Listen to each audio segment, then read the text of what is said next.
Hi, everyone. I'm Matt Clark, research analyst with Money and Markets here with your Bull and the Bear podcast. If you haven't already, make sure you sign up for subscribe to our YouTube channel, rather. You're going to find a lot of great features with Chief Investment Strategist Adam O'Dell, Green Zone Fortunes coder Charles Sizemore, and myself each and every week.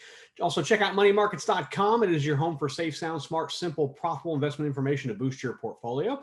You can set up your own watch list of stocks. You can track their Green Zone ratings performance, and you can do all that for free. So I encourage you to go and check that out. Also, don't forget our premium investment service, which is called Green Zone Fortunes. This is where Adam, Charles, myself, and our entire team work very hard to give you a ton of analysis, insight, and best stock pick recommendations for your portfolio each and every month. We'll put a link up here somewhere to where you can find out more information about that. Now, on with today's podcast.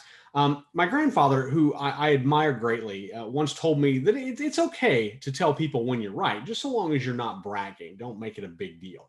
I lost him in December, but his advice stays with me always, and not just that, but he gave me advice throughout my entire life, and it stays with me. But I say this because at the end of last year, Adam, Charles, and I were asked to give our predictions for the market in 2022. Now, none of us are really big on the predictions game, and none of us have anything resembling a crystal ball allowing us to see into the future. Nobody does. But at the time, I had seen something that was kind of brewing in the market that was going to shift how the market moves. So I did a video on December 10th, and you can see it on our YouTube channel. And I laid out my big prediction for the market in 2022. I just don't really like that, but I do it. It's fine. And for many years, what I had noticed is that growth stocks had been outperforming and had been the preferred investment vehicle of the market. Big growth stocks had been the beneficiaries of huge returns. So I shared a chart in that video comparing the total returns of the iShares S&P 500 Growth ETF, which is IVW, and the iShares S&P 500 Value ETF, which is IVE. And that chart had shown that from 2016 through 2021, IVW, or the growth ETF, was up more than 165%, while IVE was only up about 100%. Still, I mean, both good gains, but if you're looking for the larger, obviously it was growth. Now, my bold prediction was that value stocks were going to reverse the trend and return higher than their growth cousins in 2022. Well, lo and behold, in January, it actually happened. I compared the total returns of the S&P 500 Growth Index and the S&P 500 Value Index over a 12-month period. Now, what I found was that growth stocks had significantly outperformed value stocks for most of 2021. However, in January, that trend reversed itself. Year to date, the broader market is down, but the value index is only down about 1.8%, so it's close to breaking even. While the growth index has dropped 10.6%. So a massive gap between since January of how value stocks and growth stocks have performed. And I know it's just 2 months and it's not a huge sample size, but it is kind of indicative of where things are going. And the difference is enough to push value stocks to return 17% compared to growth stocks returning only 13% over the previous 12 months. Over the last 12 months, that's where the returns are, as you see in the chart. And the reason behind this shift is actually pretty simple. Investors are pivoting away from tech-heavy growth stocks and into those offering better value because they anticipate interest rate hikes from the Federal Reserve coming sometime this year. We don't know how many. There's been any guesstimates from 2 to up to 5. So I even saw somewhere where someone is suggesting 7. I don't think it's going to be that much, but interest rate hikes are coming. I think that's. I don't think that's a prediction. I think that's probably that's an actuality.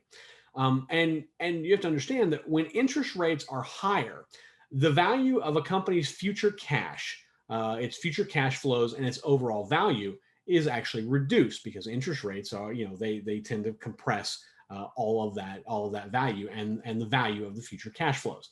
And growth stocks usually promise higher future returns. On the other hand, you have value stocks like financials and energy, and they're more generally defined by their ability to generate profits now and not necessarily down the road. What are you making now? Not what are you making in 3 quarters or in a year. That's one of the biggest differences between value and growth stocks. I mean, there's others, but that's one of the primary ones, and especially how it relates to interest rates. Now, the reason the Fed is actively looking to raise rates is because of inflation. We've all heard this. This is not a secret. Consumer prices rose 7.5% year over year in January, which is one of the biggest increases in recent years. And it all means that investors are moving away from growth heavy tech stocks and just growth heavy stocks in general and into more value plays in like energy and the financial sector.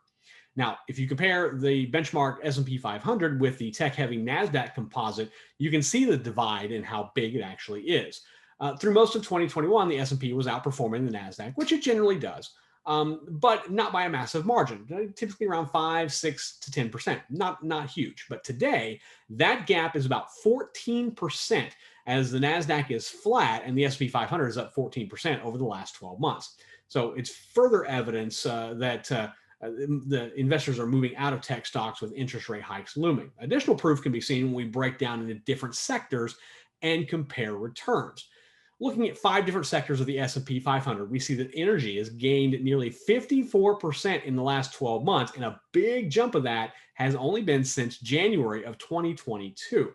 Financials are up around 28% over the last 12 months. Information technologies only gained about 14%. Healthcare is up 11.2%, and consumer discretionary stocks are only up about 6.8%. Now, of course, there's other factors at play here. Energy stocks have seen a massive boom since January due to the rising price of oil. However, if you couple that with the rotation from growth stocks to value stocks, you see just where the smart money is going here. Now, as for finding profit in this trend, a few weeks after I unveiled that prediction in December, this was, I think, in the first week of January, I told you how to capitalize on value stocks. I recommended the Vanguard Value ETF. It trades under the ticker symbol VTV. And it invests in large cap value stocks. Shortly after I made the recommendation, VTV actually hit a 52-week high. So congratulations on your gains. If you followed the advice, it was probably about a 7 to 8% jump from when I recommended it to hitting that high. Now, it since has pared back a little bit, but is starting to test higher highs and lower lows.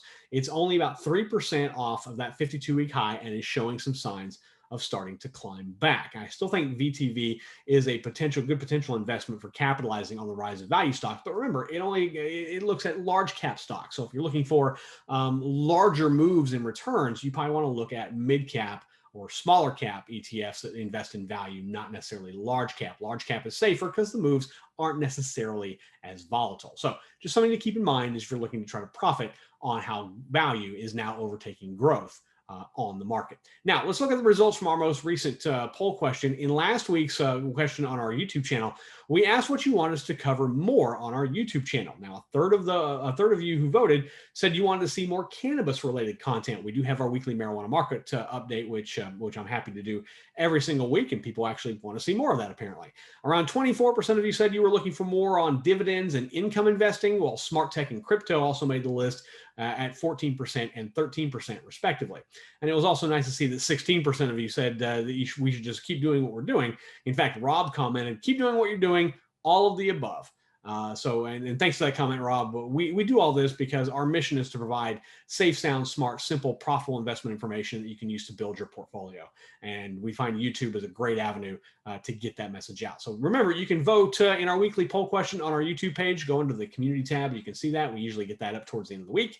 And then, of course, I cover it in the Bull and the Bear podcast. If you do have a question about a particular stock or maybe the broader market that you'd like to ask myself, Adam, or Charles, you can email us. The email address is feedback@moneyandmarkets.com. We'll put that down below there, feedback@moneyandmarkets.com. We love to see your feedback. You can also comment below on our YouTube channel if you're watching this video. Either way, let us see what you have to say. Maybe you've taken one of our recommendations and it's done well for you. We'd love to hear about that as well. If we do use your question, if you ask and we use your question, we're going to send you some very cool Money and Markets logoed gear, kind of like this t-shirt right here.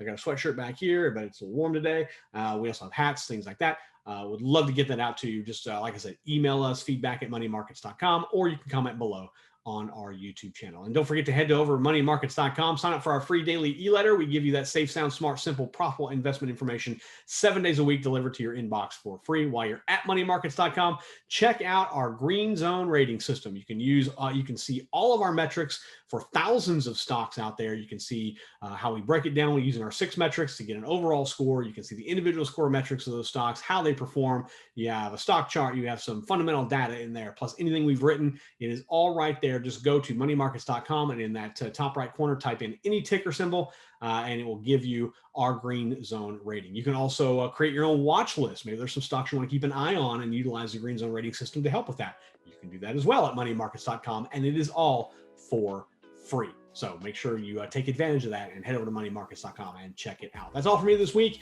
Until next time, this is Money Markets research analyst and host of the Bull and the Bear podcast, Matt Clark, wishing everyone safe trading.